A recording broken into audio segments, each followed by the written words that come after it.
Rodina Guľvášová sa mesiace tešila na svadbu svojho syna a brata.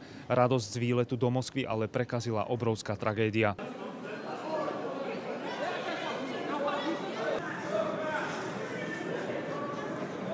Najväčšie ruské letisko Domodedovo, pondelok 16:30. Teroristický atentátnik v príletovej hale zabil 35 ľudí, minimálne 130 sa zranilo.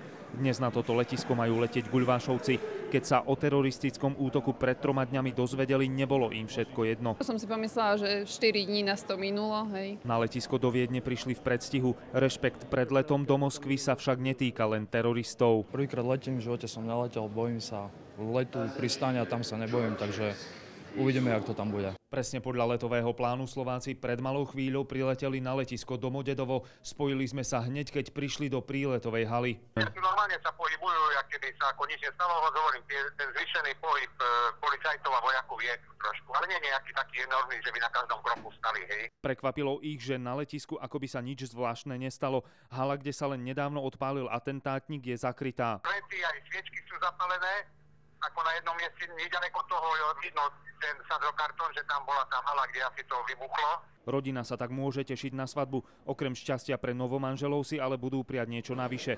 Bezpečný návrat domov. Poletia totiž z toho istého letiska. Darius Haraxin, televízia Joj.